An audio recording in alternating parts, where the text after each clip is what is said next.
Pagājušā gada nogalē tika slēgta šī dzelzceļa pārbrauktuve Ezera ielā, kas saniknoja kā vietējos iedzīvotājus, tā uzņēmējus. Latvijas dzelzceļš solīja izskatīt jautājumu, ka iespējams šo te pārbrauktuvi tomēr atvērs. Bet jautājums, vai tik tiešām tas tiks darīts, jo šobrīd šeit vien ir tikai bloki.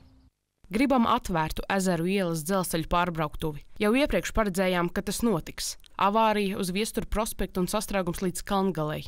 Mēs, Lēdurgas, Ezeru un citās Jaunamilgrāvju ielās dzīvojošie, esam ķīlnieki šai situācijai. Iemesls pārbrauktuves slēgšanai 2017. gadā noslēgtā vienošanās starp Latvijas dzelzceļu un Rīgas domi. Šī pārbrauktuve būtu slēdzama brīdī, kad ir izbūvēts pārvads pār sliežu ceļiem Rīgas Kulte, un arī brīdī, kad ir izbūvēts gājēju tilts pār šiem sliežu ceļiem. Pārvadu pērn izbūvēja un arī pārbrauktuvi drīz vien slēdza. Tātad, lai no Ezera ielas nokļūtu centrā, ir jāveic aptuveni 6 km garāks ceļš. Turklāt vairs nav iespējams izvairīties no sastrēgumiem. Mēs apzināmies, ka tā situācija kopš 2017. gada ir mainījusies, proti uz šīs dzelzceļa pārbrauktuves vairs nenotiek tik intensīvi manevru darbi, un tas nozīmē, ka šai pārbrauktuvei ir iespēja pārkļūt pāri automašīnām, šķērsot, negaidot garas stundas, kad šie manevru darbi beigsies.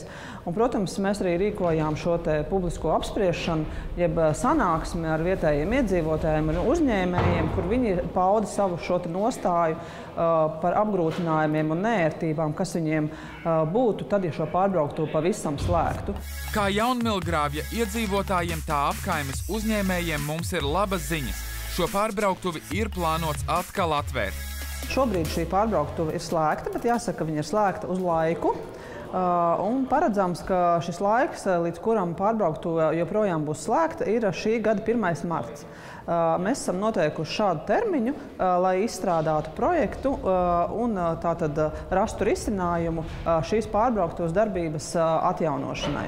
Tas nozīmē, ka sākot no šī gada marta, proti ne vēlāk kā no 1. marta, šī pārbrauktuve atkal būs atvērta un darbosies līdzīgā režīmā, kā tas bija līdz šim, ar signalizācijas sistēmu, tātad tā būs regulējama dzelzceļa pārbrauktuve.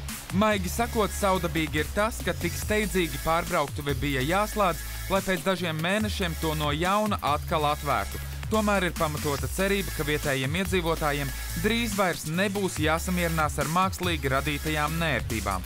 Kristaps Puriņš, Igors Stāts, 4. studija.